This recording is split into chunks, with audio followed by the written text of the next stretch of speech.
अस्सलाम वालेकुम। वो कई दिनों का भूखा प्यासा गलियों में फिरता फिराता एक दरवाजे पर आया तो क्या देखता है कि किसी सखी का घिराना है और लंगर तकसीम किया जा रहा है। उसने भूख से मलगूब होकर अपना कशकोल निकाला और कतार में लग गया। जब करीब आया और लंगर बांटने वाली शख्सियत को देखा तो उसे एक झुरझुरी आ गई। ये सखी शख्स तो उसका अच्छी तरह देखा भाला था, लिहाजा खफगी से बचने के लिए अपने मुंह को चादर से छुपा लिया। वो डरता और लर्जता हुआ आगे बढ़ रहा था कि भूख की शिद्दत के बायस और कोई चारा न था। जब उसकी बारी आई तो वो ये देखकर शिशदर रह गया कि सखी ने उसका कशकोल किनारों तक भर दिया है। वो बहुत खुश हुआ कि इज्जत बच गई, अपनी पहचान भी नहीं हुई और लंगर भी बहुत सा मिल गया। वो अपना चेहरा चादर से बदस्तूर छुपाए हुआ था। लंगर लेकर अभी चंद कदम आगे चला ही था कि फिर कोई ख्याल आया और वापस मुड़ा। उसका डर और खौफ उतर चुका था और वो उस मेहरबान शख्सियत से बहुत मुतासिर हो चुका था।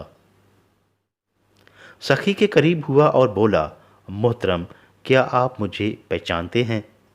सखी बोला, हाँ, क्यों नहीं, तेरी शक्ल हर वक्त मेरी आंखों के सामने रहती है। मैं तुझे कैसे भूल सकता हूँ कि जिसने करबला में मेरे ख़ानदान को शहीद किया।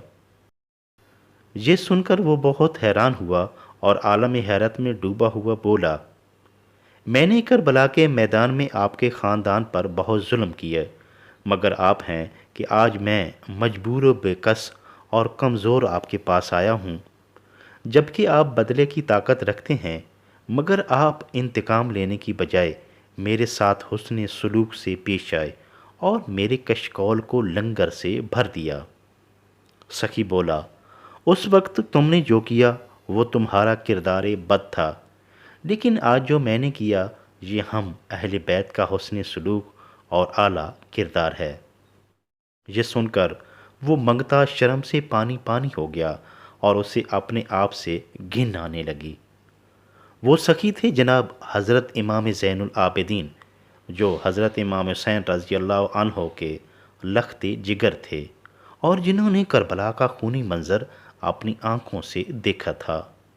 आपने जंग में हिस्सा नहीं लिया था क्योंकि आप उस वक्त शदीद बीमार थे। लंगर लेने वाला बदबख्त शख्स कातलाने हुसैन में से था। आइए हम भी अहले बैत के नक्श कदम पर चलकर अपनी दुनिया और आक़िबत को संवारें।